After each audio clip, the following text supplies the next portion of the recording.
नमस्कार, India 360 degree में आपका स्वागत है। योगी राज में ताबड़तोड़ फैसले का दौर जारी है। अब से थोड़ी देर पहले योगी कैबिनेट की बैठक हुई, कई अहम फैसले लिए गए और यूपी में 20 नए कृषि विज्ञान केंद्र खुलेंगे।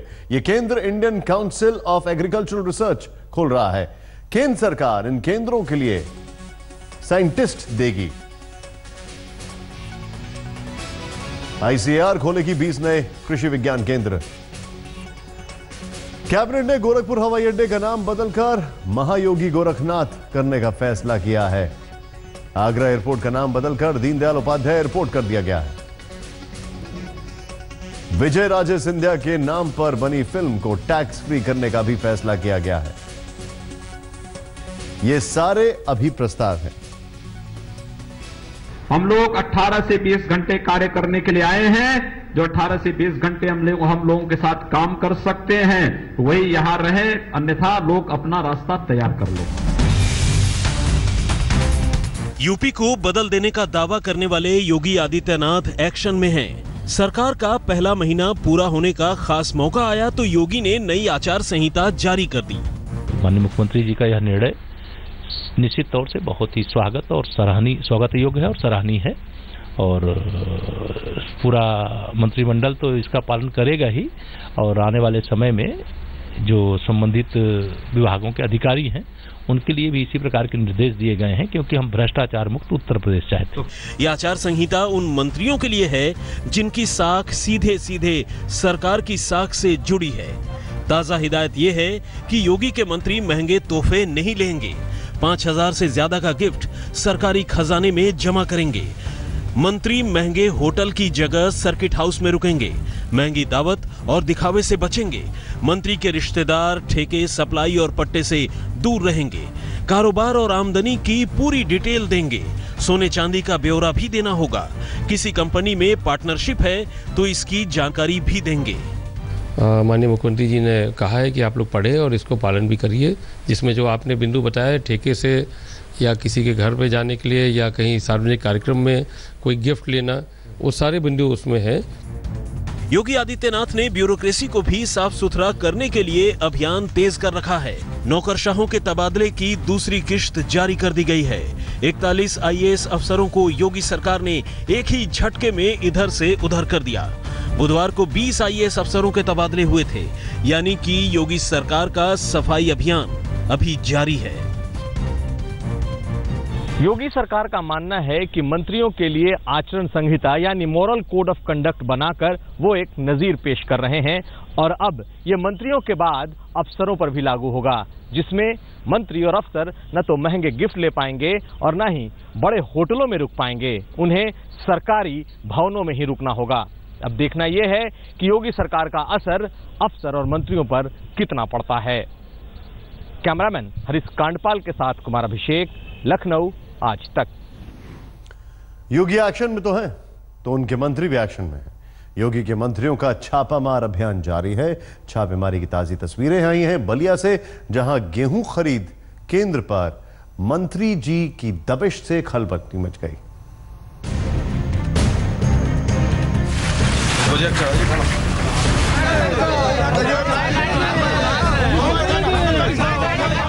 ये तस्वीरें यूपी के बलिया की हैं। गाड़ी चली गई। योगी सरकार में राज्य मंत्री स्वतंत्र प्रभार उपेंद्र तिवारी को शिकायत मिली। मामला गेहूं की खरीद में किसान से ठगी का था। फिर क्या था, मंत्री जी ने एक के बाद एक 15 केंद्रों पर ताबड़तोड़ छापेमारी की। अभी तक कितने कुंटल की फौजदारी आज तक आपने किया कि कितने रजिस्टर लेके आइए जल्दी फटाफट। देखिए एफसीआई के ठेकेदारों की गेहूं लदी गाड़ियां कैसे मंत्री को देख भाग रही है और मंत्री जी इन्हें पकड़ने का पुलिस को निर्देश दे रहे हैं। गाड़ी चली गई, दरोगा से वही एकदम सारी गाड़ियां पकड़वाइए, सारी गाड़ियां, एक गाड़ी नहीं निकलेगी। मंत्री जी ने 15 केंद्रों पर एक साथ छापा मारा।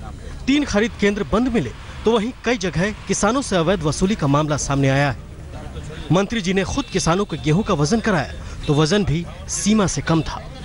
मंत्री सामने थे, अफसरों पर कार्रवाई हो रही थी। ये सब देखकर किसानों का हौसला भी बढ़ा। हिम्मत के साथ किसानों ने मंत्री को सारी आपबीती बता दी। तब यहाँ जो लूट होता है, निकासी होता है, तो बाल्टी के बाल्टी उसमें पानी डाला जाता है।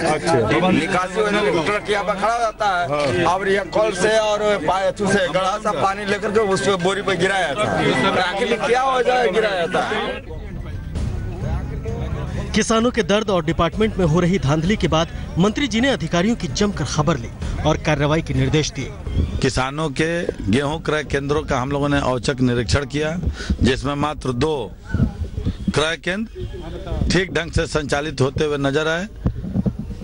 इसके अलावा कोई भी क्रय केंद्र सुचारू रूप से चलता हुआ नहीं मिला। कहीं किसानों के नाम पे किसानों से 18 रुपए की वसूली, 20 रुपए की वसूली।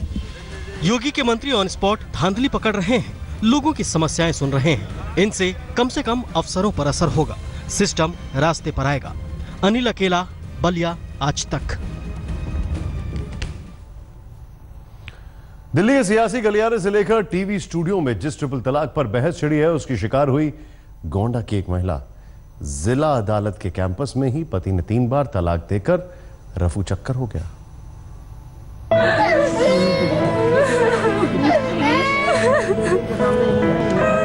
जार जार रो रही है रुकैया खातून। नहीं थम रहे हैं इस महिला के आंसू। जिस शौहर के साथ जिंदगी गुजर बसर करने की कसमें खाई, वो 3 बार तलाक तलाक तलाक बोलकर भाग निकला और कर गया इस महिला की जिंदगी में अंधेरा। गोंडा के जिला अदालत में रुकैया खातून इंसाफ के लिए आई थी, लेकिन पेशी के दौरान ही पति महफूज अहमद ने ट्रिपल तलाक को पत्नी से छुटकारे का हथियार बना लिया और 1.5 साल की मासूम बच्ची के साथ पत्नी को हमेशा के लिए छोड़ गया।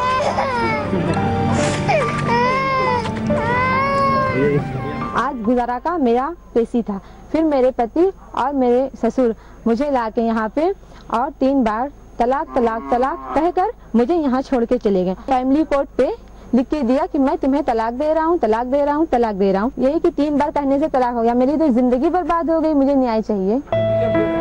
दरअसल शादी के बाद से ही रुकैया दहेज उत्पीड़न की शिकार होने लगी। ससुराल वालों से आजीज आकर पुलिस और कोर्ट का सहारा लिया। कोर्ट ने 14 अप्रैल को इस शर्त के साथ जमानत दी थी कि वो अपनी बीवी को राजी खुशी घर ले जाएगा। इसी मामले में आखिरी फैसला होना था, लिहाजा रुकैया और उसके पति की कोर्ट में पेशी थी। लेकिन पेश होने से पहले ही कोर्ट कैंपस में 3 बार तलाक तलाक तलाक बोलकर पति फरार हो गया। एक मुकदमे में जो गुजारे का मुकदमा चल रहा था, उसमें उसका शौहर, ससुर, सास और जेठ व देवर वगैरह उसको फैमिली कोर्ट पर लेके आए और यहाँ पर उसको बाहर बैठा दिया और अंदर जाकर के एक एफिडेविट और एक दरखास्त दे दिया कि मैंने इनको 3 बार तलाक तलाक तलाक दे दिया, और ये कह करके और उस लड़की से और उसको छोड़ करके अपने घर भाग गए। ये कहानी अकेले रुकैया की नहीं है। 3 तलाक के डंक से कई मुस्लिम महिलाएं परेशान हैं।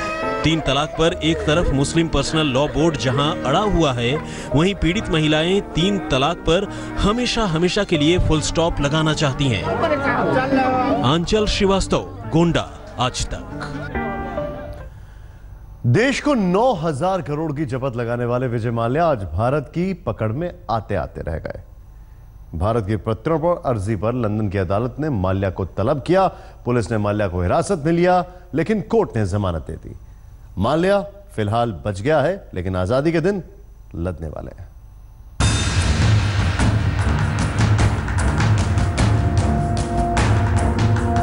हिंदुस्तान को 9,000 करोड़ की चपत लगाने वाला महाफरेबी विजय माल्या भारत के चंगुल में आने की कगार पर है। कानून की बेड़ियों में जकड़े जाने से चंद कदम दूर इस कारोबारी को आज लंदन की कोर्ट से जमानत तो मिल गई, लेकिन माल्या पर गिरफ्तारी की तलवार लटक चुकी है। हम किसी भी अपराधी के पक्ष में नहीं हैं और इतना जरूर कहना चाहेंगे कि इसके संदर्भ में राज्यसभा में भी हमारे द्वारा बोला गया था और ये एक जो कदम उठाए जाने थे उसकी प्रक्रिया का हिस्सा है और कानून सम्मत जो भी कदम कार्रवाई हो सकती है उस कार्रवाई को हम करने का काम कर रहे हैं। माल्या के खिलाफ वेस्टमिंस्टर कोर्ट में प्रत्यर्पण केस पर सुनवाई शुरू हुई है। माल्या को सेंट्रल लंदन पुलिस थाने में पेश होने को कहा गया।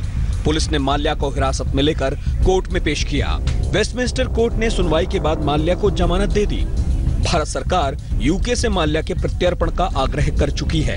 सीबीआई और प्रवर्तन निदेशालय दोनों ने माल्या के प्रत्यर्पण की अर्जी दी है।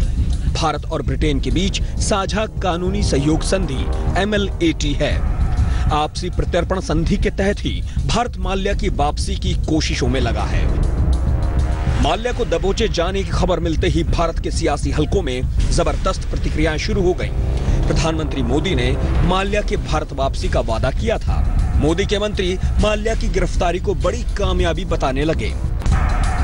माल्या की गिरफ्तारी मोदी सरकार के लिए ईडी, सीबीआई जैसी एजेंसियों के लिए कामयाबी से भरी खबर थी, लेकिन चंद घंटों के भीतर ही ये साफ हो गया कि माल्या की घर वापसी में अभी वक्त लग सकता है। खुद माल्या ने ट्वीट कर मीडिया पर तंज किया और विरोधी दलों ने मोदी सरकार पर। भारतीय राष्ट्रीय कांग्रेस ने 3 साल लगातार 9,091 करोड़ रुपए देश का पैसा लेकर भागे हुए भगोड़े विजय माल्या को वापस लाने के लिए कैंपेन चलाया। भारतीय जनता पार्टी की सरकार ने 3 वर्ष के बाद विजय माल्या को भारत में प्रत्यार्पण करने की दरख्वास्त यूनाइटेड किंगडम की अथॉरिटीज को 9 फरवरी 2017 को दी। माल्या हाथ में आते आते रह गया है, लेकिन उसकी आजादी के दिन गिने चुने रह गए हैं। आज नहीं तो कल माल्या का हिसाब किताब जरूर होगा। लंदन में लवीना टंडन और मुंबई में साहिल जोशी के साथ तंसीम हैदर, दिल्ली आज तक। विपक्ष जब सवाल खड़े करता है तो सवाल एक ये भी बनता है कि 2010 में आखिर डूबती हुई किंगफिशर एयरलाइंस को इतनी सारी बैंकों ने किसके कहने पर माल्या को लोन दिया था। कश्मीर में पत्थरबाजी पर उबाल बढ़ता जा रहा है। अब वहां के विरोध प्रदर्शनों में स्कूल छात्राओं की आबादी जुड़ने लगी है। एक दिन पहले स्कूली छात्राओं ने पत्थर चलाए थे, आज स्कूली लड़कियों ने नारे लगाए।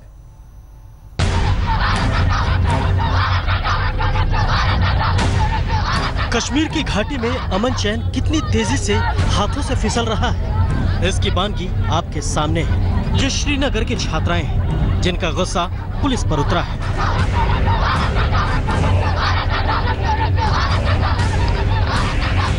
कश्मीर से लगातार चिंता पैदा करने वाली तस्वीरें आ रही हैं। 13 अप्रैल को पुलवामा के डिग्री कॉलेज में छात्रों की इस पत्थरबाजी से आप घाटी की बिगड़ती हालात का अंदाजा लगा सकते हैं। इस वाकये की कड़ी में सोमवार को डिग्री कॉलेज के छात्रों की पुलिस और सेना से झड़प हुई। वही उन्माद, वही आक्रोश, वही गुस्सा यहाँ भी दिखा। और अब श्रीनगर विमेंस कॉलेज की इन लड़कियों को देखिए जो अपने यूनिफॉर्म में पुलिस के खिलाफ मोर्चा खोलकर विरोध कर रहे हैं। महबूबा सरकार के लिए ये इम्तिहान का वक्त है। घाटी में पत्थरबाजों ने फिर से सिर उठा लिया है। सीमा पार से पाकिस्तान की साजिश जारी है। पत्थरबाजों को वहीं से दाना पानी दिया जा रहा है और इधर घरेलू मोर्चे पर विरोधी महबूबा सरकार पर दबाव बना रही है। नेशनल कॉन्फ्रेंस ने आज श्रीनगर में विरोध मार्च निकाला, महबूबा के इस्तीफे की मांग की। कल जो स्टूडेंट्स के ऊपर एक्शन हुआ था उसके खिलाफ ये प्रोटेस्ट है। ये वर्कर्स एक्शन के खिलाफ है, उस एक्शन के खिलाफ है और कह रहे हैं कि वो जस्टिस होना चाहिए और साथ में ही इस सरकार को निकम्मा कहने वाले। जब बाढ़ आई थी और मदद की गई थी फौज की तरफ से, तब पत्थर किसी को याद नहीं थे। पुणे में एक फुल स्पीड कार ने पूरे परिवार को रौंद दिया। हादसा उस वक्त हुआ जब परिवार सड़क पार करने की कोशिश कर रहा था। हादसे की तस्वीरें सीसीटीवी में कैद हो गई, जिन्हें देखकर आपकी रूह कांप जाएगी। पुणे की दौड़ती भागती सड़क पर अब से चंद सेकंड बाद जो मंजर दिखेगा उससे आपकी रूह कांप उठेगी। सड़क पर नजरें गौर से जमाए रखिए। सड़क के बीचों बीच डिवाइडर के पास एक परिवार सड़क पार करने की कोशिश में है। तभी आंधी तूफान की रफ्तार से एक सफेद कार मौत का झपट्टा मारती है। फिर से देखिए सफेद कार का आतंक कैसे बेकाबू होकर 2 लोगों की सांसों को रौंद डाला और बाकी 3 अस्पताल में जिंदगी की जंग लड़ रहे हैं। अब देखिए वो तस्वीरें जो हादसे के फौरन बाद की हैं। 5 लोग कार का शिकार होकर सड़क पर पड़े हैं और कार चलाने वाली महिला गाड़ी से कभी आती है तो कभी बाहर जा रही है। वो शायद समझ नहीं पा रही कि आखिर उसकी लापरवाही ने कैसे रोड पर मौत का एक्सीलेटर दबा दिया। आरोपी महिला पुणे की बिल्डिंग कंस्ट्रक्शन कंपनी के मालिक की पत्नी है और फिलहाल पुलिस की गिरफ्त में। पंकज खेलकर, पुणे, आज तक।